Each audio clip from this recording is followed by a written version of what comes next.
Despite the fact that Lyme disease is an unusual disorder, it is extremely common on all three steps of USMLE.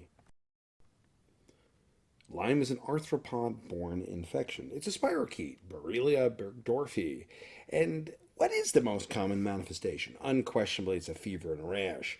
And what is the most common manifestation if untreated? Joint pain. You also get cardiac and neurological problems, but the most common is joint pain.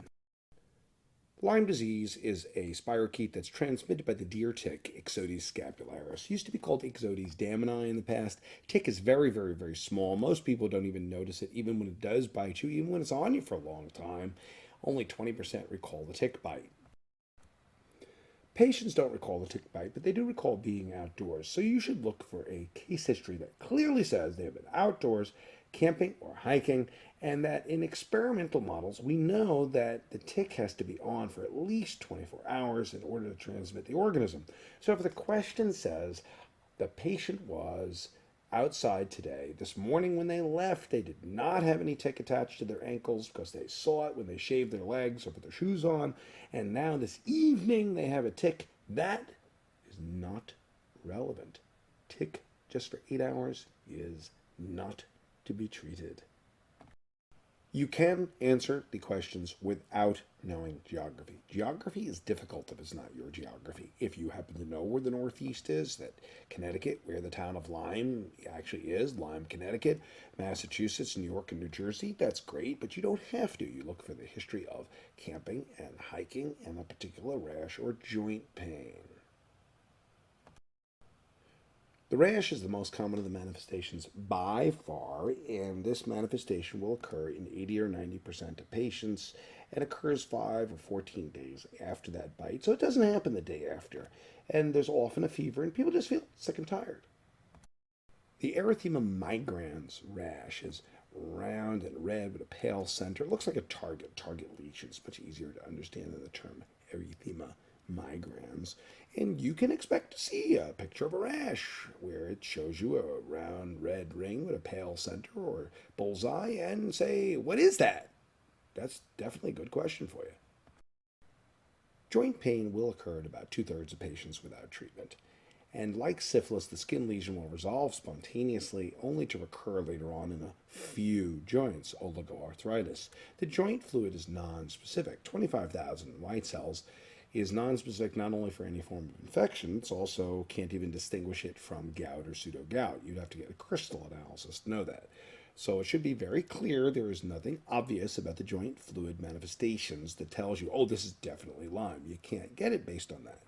That's why, since it even looks like gout or pseudo-gout in many of the infections, you have to get serologic tests to make a diagnosis. Now, the knee is the most commonly affected joint in Lyme disease, but it could also be elbows and ankles. Neurological manifestations are less common, only in 10 or 15%, and can be Lyme meningitis or peripheral nervous system, encephalitis, cranial nerves. Bell's palsy is the most common of the neurological manifestations of Lyme disease. Lyme disease that is in the 7th cranial nerve is not central nervous system. It's not CNS. Cardiac manifestations are unusual, and remember, this is only in untreated Lyme. This is what happens if you don't get any treatment for the rash at all. And any part of the myocardium or pericardium, you can have pericarditis, myocarditis, AV block can occur, any arrhythmia. Transient AV block is the most common of the cardiac manifestations of Lyme disease, but certainly not the only one, just the most common. When you see a typical rash, it doesn't need serologic testing to start treatment. Erythema migrans rash, red on the outside, pale on the inside, target shaped, doesn't need serology. The serology, as a matter of fact, is not as specific as the rash. So when you see that rash, the next best step in the management of this patient is not serology. It is doxycycline and amoxicillin. When you see the rash, go straight to therapy.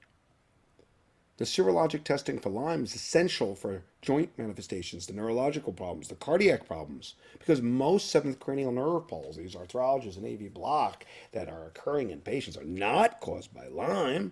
The testing that confirms them as Lyme is IgMs, IgGs, ELISA, Western blot, PCR testing. But the other manifestations that are not the rash should be confirmed before you start treatment for Lyme.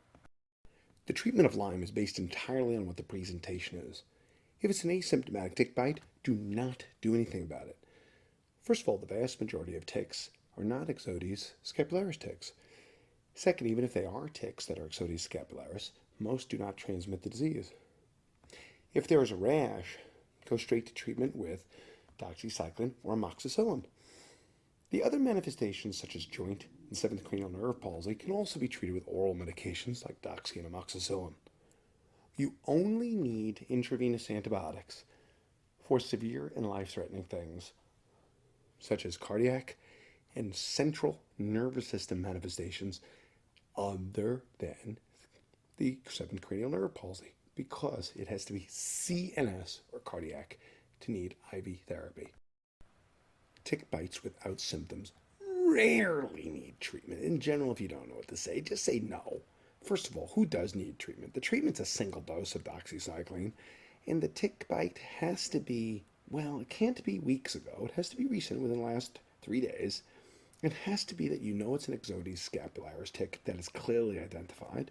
It has to be attached for 24 to 48 hours. It has to be an engorged nymph stage tick. It has to be an endemic area. There's a very, very, very extensive list of requirements, and this is based on the fact the majority of ticks that bite you are not Ixodes scapularis. Even when you are bitten by Ixodes scapularis, only 2% of the ticks are infected. And the last thing is that even if it's infected, it has to be on there for a very, very, very long time. So if it did fulfill all these criteria, then treat. In general, don't treat.